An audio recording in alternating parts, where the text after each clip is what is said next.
यहाँ पर गेंदे के फूल क्यों नहीं लगाए हैं? वो दरअसल यहाँ गेंदे के फूल खत्म हो गए थे, तो मैंने कहा यहाँ कुछ गुलाब के फूल लगा देने को। इससे कलर कॉम्बिनेशन भी अच्छा हो गया और कुछ यूनिक भी बन गया। ये बात सुनते ही रवि जरा भड़क जाता है। किसने कहा तुम्हें अपनी मर्जी चलाने के लिए? तुमसे कितनी बार कहा है, घर के ऐसे काम सिर्फ मर्दों की जिम्मेदारी है। बहुएं सिर्फ रसोई में अच्छी लगती हैं, घर के बाकी के फैसलों में नहीं अच्छी लगती। तुम्हें क्या पता इस कलर कॉम्बिनेशन के बारे में? मैंने पहले से ही एक डिजाइन सोचा हुआ था। मैंने सोचा कि गुलाब के फूल एक्स्ट्रा हैं तो बस इसीलिए। अरे अगर गेंदे के फूल खत्म हो गए थे तो तुम्हें मुझे बताना चाहिए था और मैं मंगवा देता। कर दिया ना तुमने डिजाइन खराब। इसलिए कहता हूँ रसोई का काम अच्छे से करो। हमारा काम सिर्फ हमें ही करने दो, तुम्हें शोभा नहीं देता। तुम्हें क्या पता इन चीजों के बारे में? इतना कहकर रवि गुस्से में वहां से चला जाता है। अरे तो मैडम जी अब क्या करना है? मुझसे कुछ मत पूछो, मैं नहीं जानती कि क्या करना है। वही बताएंगे क्या करना है क्या नहीं। सीमा भी इरिटेट होकर वहां से चली जाती है। वो आदमी सीढ़ी पर खड़ा सोचते हुए कहता है, अरे भाई दोनों मुंह फुलाकर चले गए। हाँ मुझे बता तो जाते करना क्या है। फिर छोड़ो, मैं भी यहाँ से चला जाता हूँ। वहीं दूसरी तरफ रमेश अपने कमरे में शादी को लेकर कुछ कैलकुलेशन कर रहा था। तब शांति वहां आती है। अजी मैं कह रही थी कि हमें डेकोरेशन में इतना ज्यादा पैसा खर्च नहीं करना चाहिए। बहुत सी चीजें आ गई हैं और अभी भी बहुत कुछ आना बाकी है। तुम्हें कितनी बार बोला है कि हमारे फैसलों में दखल अंदाजी करने की जरूरत नहीं है। हम सब खुद देख लेंगे। सब यश की मर्जी से हो रहा है। उसकी शादी है तो उसके अकॉर्डिंग होना चाहिए ना सब। वैसे भी ये सब काम हमारा है, तुम बस जाकर चूल्हा चौका संभालो। इस घर में सब कुछ ऐसा ही होता था। घर की महिलाओं को अपना मत रखने का कोई हक नहीं था। घर के मर्दों को लगता था कि बहुएं सिर्फ रसोई में अच्छी लगती हैं, बाकी मामलों में वो ठीक से काम नहीं कर पाएंगी। इसीलिए सारे फैसले घर के अक्सर वही लेते थे। एक तरफ घर के मर्द पूरे घर की साज सजावट और बाकी तैयारियों में लगे थे, वहीं दूसरी तरफ घर की महिलाएं सिर्फ रसोई में काम करने में लगी थी। रात को घर के बाहर आंगन में लगे डीजे पर सभी लड़के डांस कर रहे थे। ये सब नजारा ऊपर से सीमा और पायल अपने कमरे की खिड़की से देख रही थी। कितना अच्छा है ना, लड़के अपनी मर्जी से खुलकर सब एंजॉय करते हैं। बिल्कुल सही कहा दीदी, असली जिंदगी तो लड़कों की ही होती है। घर के सभी फैसले भी लड़के करते हैं और एंजॉय भी अब वही कर रहे हैं। हमें क्या है, हम तो बस यहाँ पर चूल्हे चौके में लगे हुए हैं सुबह से। सच में, उसके अलावा तो हम अपने जबान तक नहीं खोल सकते हैं। हाँ छोड़ो, खैर अब हम कर भी क्या सकते हैं। दोनों उदास होकर वहां से चली जाती हैं और इस तरह धूमधाम से बारात जाती है और सारे रस्मों रिवाजों के साथ यश और नेहा की शादी हो जाती है। शादी के बाद नेहा अपने ससुराल आती है और गृह प्रवेश करती है। शांति की तो तीसरी बहू भी बड़ी ही सोहनी है। चलो सही है, अब शांति की सारी जिम्मेदारी पूरी हो गई है। इसकी तीसरी बहू भी अब घर में आ गई है। आओ बेटा, दाहिने पैर से कलश गिराकर गृह प्रवेश करो। नेहा दाहिने पैर से कलश गिराकर गृह प्रवेश करती है और उसके बाद अपने कमरे में जाती है। अगले दिन सुबह नेहा रसोई में जाती है अपनी पहली रसोई की रस्म पूरी करने के लिए। तभी वहां पर उसकी दोनों जेठानी आ जाती हैं। मुझे आज खाने में क्या बनाना है? मेन्यू तो पहले से ही डिसाइडेड है। आज तो सभी की फरमाइश है कि उन्हें छोले भटूरे और नान खानी है, साथ में बढ़िया सी खीर भी हो जाए। अच्छा तो ठीक है, फिर मैं अभी बना देती हूँ। दोनों जेठानी वहां से चली जाती हैं क्योंकि नेहा को अपनी पहली रसोई की रस्म करनी थी। वो सभी के लिए खाना बनाने की तैयारी शुरू करती है। एक चूल्हे पर खीर बनने के लिए रख देती है, वहीं दूसरे चूल्हे पर छोले उबालने के लिए चढ़ा देती है और मैदे का आटा तैयार करने लगती है। थोड़ी देर बाद जब आटा सही सेट हो जाता है तब वो सभी के लिए नान और भटूरे बनाना शुरू करती है। खाना बनाने के बाद सभी को खाना परोसा जाता है। अच्छा बना है खाना। हाँ सच में खाना तो बहुत स्वादिष्ट है, मजा आ गया। हाँ बिल्कुल सही कहा भैया आपने। बहुएं तो रसोई में अच्छी लगती हैं, चूल्हा चौका बहुत अच्छे से संभालती हैं। शाबाश नेहा, तुमने बहुत अच्छा खाना बनाया है। तुम अच्छे से रसोई संभाल पाओगी। यश की बात नेहा को बड़ी अजीब लगती है। उसे एहसास हुआ कि उसकी बातों में लफ्ज कम थे लेकिन किसी बात का इशारा गहरा था। पर नेहा इस बात की तरफ ज्यादा ध्यान नहीं देती। रसोई का और बाकी का घर का सारा काम खत्म करने के बाद जब वो आराम से अपने कमरे में बैठी थी। यार मैंने सोचा था कि शादी के बाद जब मेरा खुद का रूम होगा तो मैं अपने रूम में बहुत सुंदर सी डेकोरेशन करवाऊंगी। आज फाइनली वो दिन आ ही गया है। मैंने तो बहुत सारे डिजाइन सोच रखे हैं। चलो इस रूम को कोई अच्छा सा एस्थेटिक लुक देते हैं। उसके बाद नेहा कारपेंटर को कॉल करती है और उन्हें घर पर बुला लेती है। जब घर में वो दोनों आदमी आते हैं और नेहा उन्हें डिजाइन दिखाकर कुछ समझा रही थी तभी वहां पर उसका ससुर रमेश आ जाता है। अरे बेटा ये दोनों आदमी कौन है? क्या तुम्हारे कोई रिश्तेदार हैं? बड़े सरल स्वभाव से रमेश ने यह सवाल नेहा से पूछा। नहीं नहीं पापा जी, मेरे रिश्तेदार नहीं है, ये कारपेंटर हैं। मैंने इन्हें फोन करके बुलाया है, घर में कुछ चेंजेस करवाने थे, खासकर मेरे कमरे में। सोचा कि अभी करवा लेती हूँ, कुछ अच्छा सा खास एस्थेटिक लुक देना चाहती थी मैं। ये बात सुनते ही रमेश का पारा तो हाई हो जाता है। अरे तुमने बिना पूछे किसी को क्यों बुलाया? ऐसे कैसे तुम घर में अपनी मर्जी से कोई भी चेंज कर सकती हो? तुमने इस बारे में हमसे या किसी से पूछना भी सही नहीं समझा। रमेश की तेज आवाज सुनकर नेहा की दोनों जेठानी और शांति भी वहां आ जाती है और रमेश का गुस्सा देखकर नेहा जरा डर जाती है। लेकिन पापा जी, मैंने तो बस थोड़ा सा लुक चेंज करने के बारे में सोचा था। अरे ये सब काम तुम्हारा नहीं है, ये काम है घर के मर्दों का। इस घर में जो भी काम होता है हमसे पूछ कर ही होता है। हमसे बिना पूछे कोई काम इस घर में नहीं हो सकता। इसीलिए आगे से इस बात का ध्यान रखना, ये गलती नहीं होनी चाहिए। रमेश उन दोनों कारपेंटर को वहां से भेज देता है और गुस्से में वहां से चला जाता है। बेवजह तुम्हें बिना पूछे कोई भी काम करने की जरूरत क्या थी? घर में कुछ भी बदलाव या किसी भी चीज की जरूरत होती है तो ये सब फैसले यहाँ बिना पूछे नहीं लिए जाते। और वैसे भी ये सब काम घर के मर्दों का है, आगे से ऐसा नहीं होना चाहिए। शांति भी गुस्से में वहां से चली जाती है। नेहा को समझ नहीं आता कि अचानक से ये सब क्या हुआ। इतनी सी बात पर इन लोगों को गुस्सा करने की क्या जरूरत थी? यहाँ पर ऐसा ही होता है, घर के सभी फैसले घर के मर्द ही लेते हैं। हाँ, यहाँ पर अलग ही सिस्टम है। कुछ धीरे धीरे तुम्हें सब समझ आ जाएगा नेहा। अगले दिन सुबह नेहा अपने कमरे में तैयार होती है। नेहा तैयार होकर नीचे हॉल में आती है जहाँ पर उसकी सास सोफे पर बैठकर टीवी देख रही थी। मम्मी जी, मैं एक बार बाजार जा रही हूँ, मुझे कॉस्मेटिक का कोई सामान लेकर आना है। तुम बस तैयार होकर आ गई और मुझे कह रही हो कि तुम्हें जाना है। तुम कोई भी काम बिना पूछे क्यों करती हो?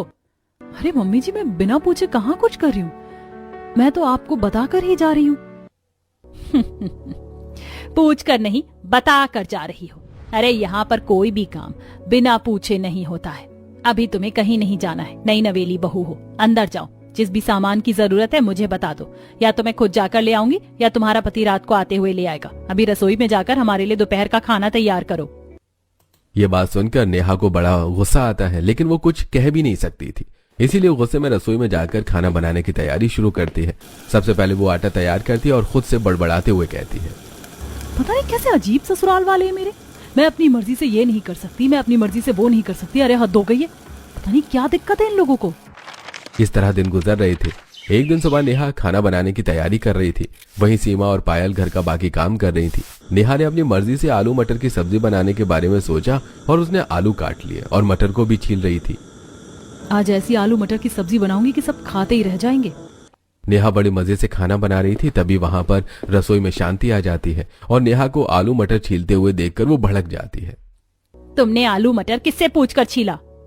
किसी से नहीं मम्मी जी, मैंने खुद अपनी मर्जी से छीला है। क्यों, क्या हुआ? तो तुम किसी से पूछकर कोई काम क्यों नहीं करती हो? कितनी बार समझाना पड़ेगा तुम्हें? हर रोज यही बात होती है तुम्हारे साथ। देखो, घर में जो भी खाना बनता है वो कभी भी बिना पूछे नहीं बनता है। तुम्हें मुझसे पूछ कर ही खाना बनाना होगा, क्योंकि यहाँ का सारा मेन्यू पहले से ही घर के मर्दों के द्वारा डिसाइड होता है कि सुबह या शाम को खाने में क्या बनना है और क्या नहीं।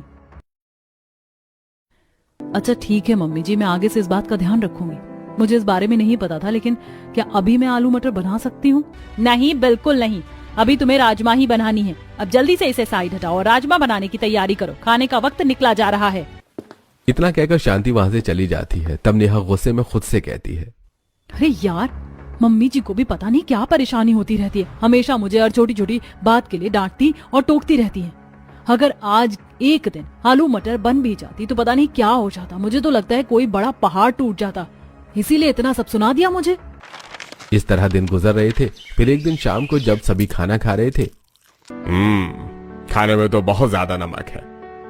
हाँ, आज तो खाने में बिल्कुल भी स्वाद ही नहीं आ रहा है। सच में भाभी, आज आपने खाना बिल्कुल भी सही नहीं बनाया।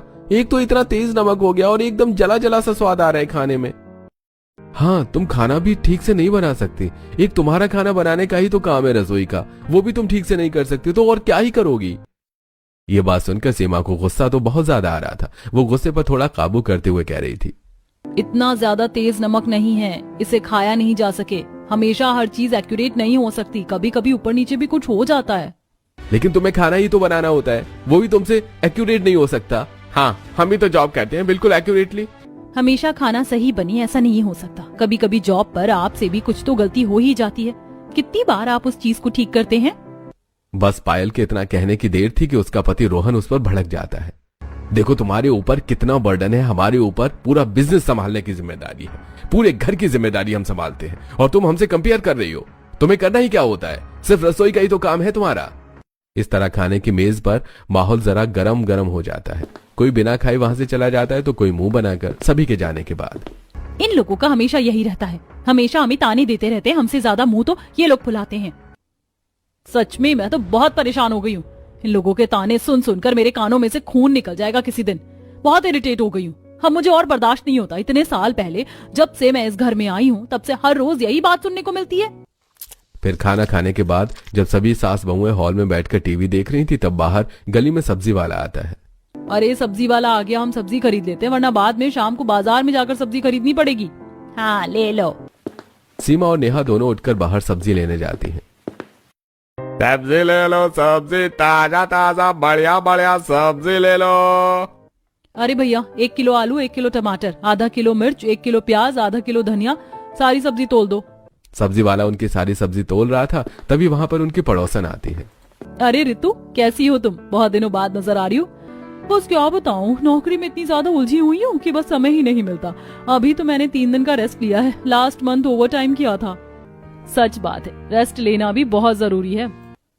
अच्छा तो ये है घर की नई बहू, यश की पत्नी। शादी में ज्यादा बात करने का मौका नहीं मिला, बड़ी प्यारी है।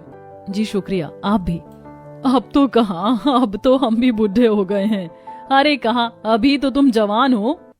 तीनों इस तरह हंसी ठिठोली कर रही थी तभी दरवाजे पर जाकर शांति ये सब देख लेती है और मुंह बनाकर वापस घर के अंदर चली जाती है। वहीं दूसरी तरफ सीमा और नेहा सब्जी लेकर घर के अंदर जाती हैं। तब तुम दोनों उस लड़की से क्या बात कर रही थी? किस लड़की से? ओहो, किस लड़की से? अरे वही हमारी पड़ोसन जो नौकरी पर जाती है। अच्छा वो? कुछ नहीं, बस माँ जी हालचाल पूछ रहे थे। वो तो बहुत प्यारी हैं और अच्छी भी। ज्यादा किसी पर प्यार लुटाने की जरूरत नहीं है यहाँ पर। इन लोगों से जरा दूर रहा करो। क्यों? दूर क्यों रहना है? बस कह दिया सो कह दिया, दूर रहना है तो रहना है। कभी भी मुझसे इस तरह ज्यादा बहस मत किया करो। जितना बोला है उतना ही करो, ज्यादा दिमाग लगाने की जरूरत नहीं है। बहुएं सिर्फ रसोई में ही अच्छी लगती हैं, दिमाग लगाते नहीं। शांति गुस्से में कहकर वहां से चली जाती है और इस बात पर जब नेहा को भी बड़ा गुस्सा आता है और वो भड़कते हुए कहती है, यार इनकी तो हद ही हो गई है। जब देखो हर छोटी छोटी चीज के लिए टोका टाकी करते रहते हैं। ये नहीं करना, वो नहीं करना, यहाँ नहीं जाना, वहां नहीं जाना। इससे बात नहीं करनी, भला क्यों नहीं करनी? मम्मी जी को इतनी परेशानी क्यों होती है? हमारे ऊपर इतनी ज्यादा पाबंदी लगा रखी है। बस बस नेहा शांत हो जाओ, इतना भड़कने का कोई फायदा नहीं। मम्मी जी की भी इसमें कोई गलती नहीं है। ये जितने भी कानून कायदे बना रखे हैं इस घर की मर्दों ने बना रखे हैं।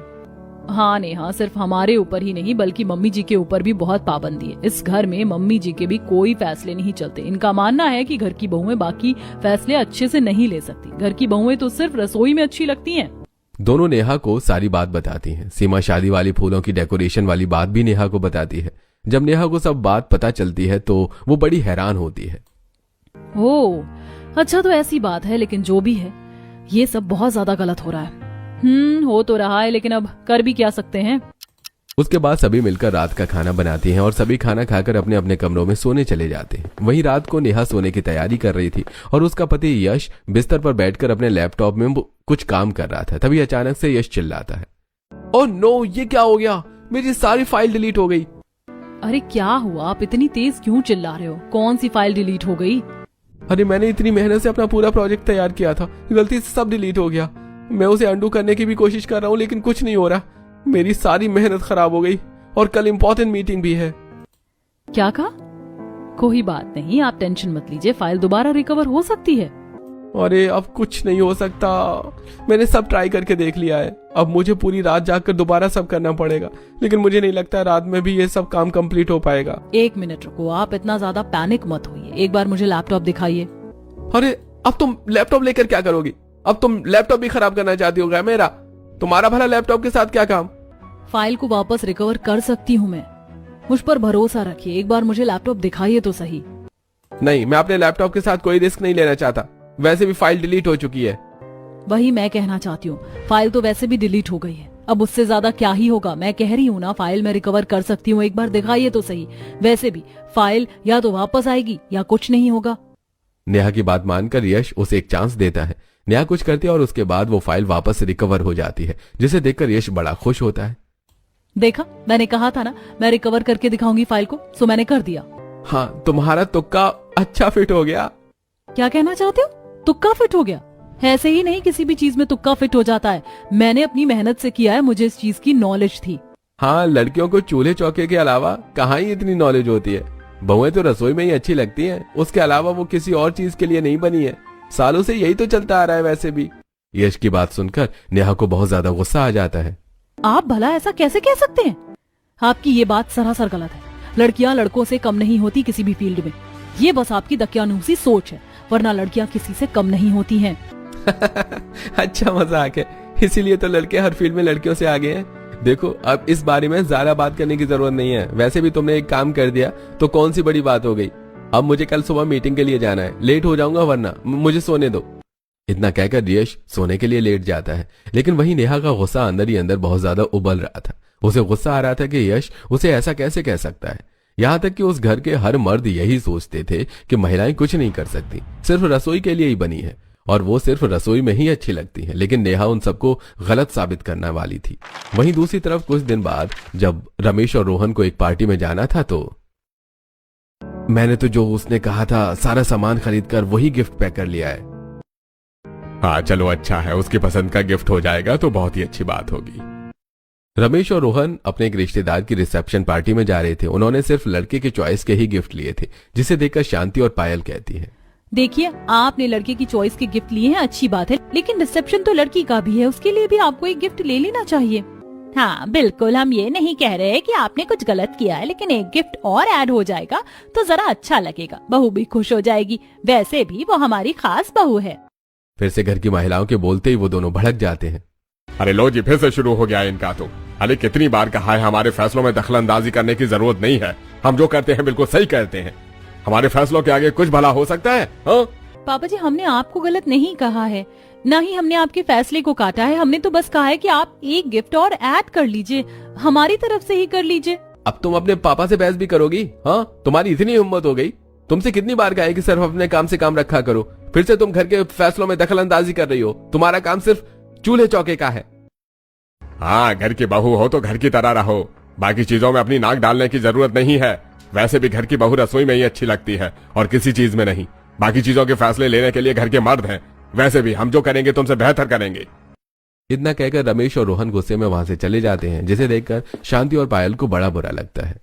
इन लोगों का कुछ भी बोलना बेकार है, हर बार हमारे साथ ऐसा ही करते हैं। हमारे फैसले मानना तो दूर की बात, हमें किसी फैसलों में बोलने तक नहीं दिया जाता है। मैंने तो अब चुप रहना सीख लिया है, लेकिन कोई इंसान कितना ही चुप रह सकता है। घर में कोई बात होगी तो कहीं ना कहीं बोला ही जाता है।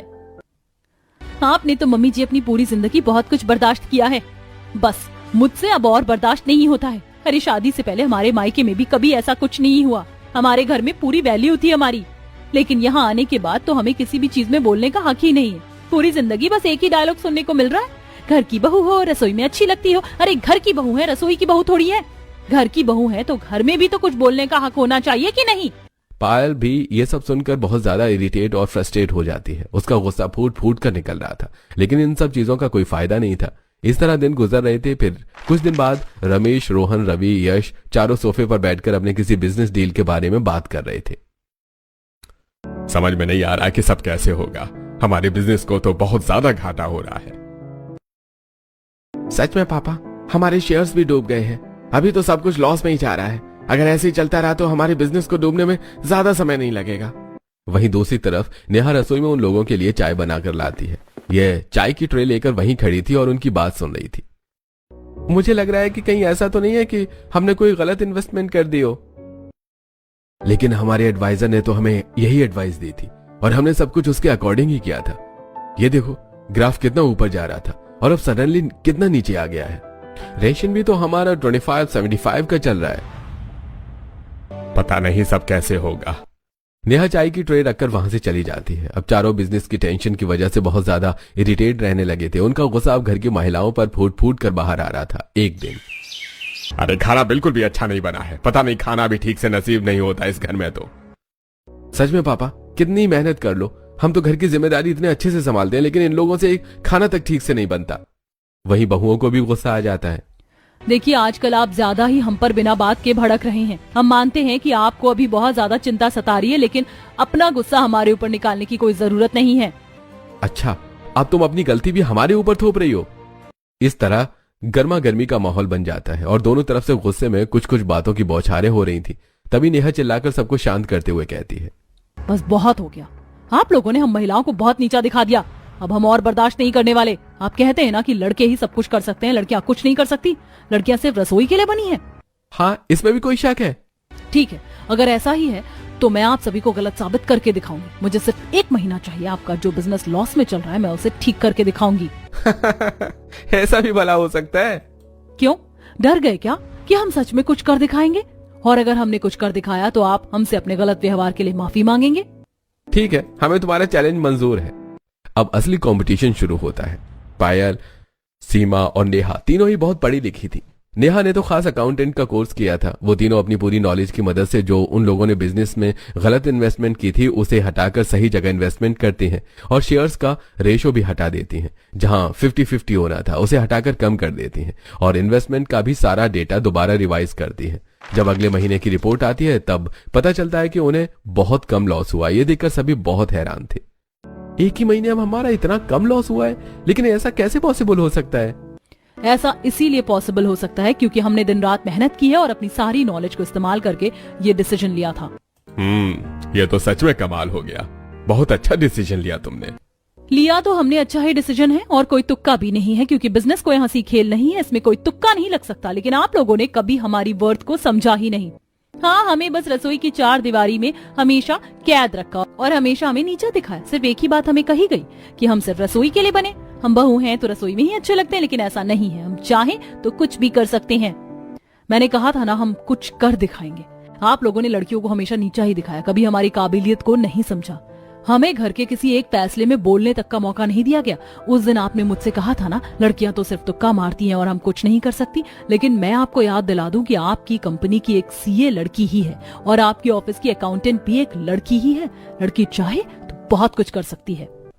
बिल्कुल सही, चांद पर जाने वाली भी एक लड़की थी। बहुत सी चीजों में लड़कियां आगे हैं। आपने कहा था ना, लड़के हर फील्ड में ज्यादा आगे। ऐसा पहले था क्योंकि लड़कियों को मौका ही नहीं दिया जाता था, लेकिन अब जितनी भी लड़कियों को मौका मिलता है वो हर चीज में आगे निकलती हैं। सिर्फ फर्क तो उन्हें परखने का है, ना कि उन्हें डिमोटिवेट करने का। बल्कि महिला तो समझदारी का स्रोत है। वही घर को संभालती है और बांध कर रखती है। जब तीनों अपनी सारी भड़ास निकालती हैं तब उन सभी को अपनी गलती का एहसास होता है। हमें माफ कर दीजिए, हमें ऐसा नहीं करना चाहिए था। हाँ, हमने आप सभी के साथ बहुत गलत किया। हमें ऐसा नहीं करना चाहिए था। हाँ, मैंने भी तुम्हें बहुत नीचा दिखाया, मुझे माफ कर दो। हाँ, सारी गलती तो मेरी ही है। मैंने इतने सालों से अपनी पत्नी को दबाए रखा। वही चीज मेरे बच्चों ने सीखी। मुझे ऐसा नहीं करना चाहिए था। शांति, मुझे माफ कर दो। इस तरह उन्हें अपनी गलती का एहसास हो जाता है और उस दिन के बाद से वो कभी भी उन्हें सिर्फ रसोई के लिए सीमित नहीं रखते। घर के बाकी फैसलों में भी अब घर की महिलाओं का पूरा योगदान होता है।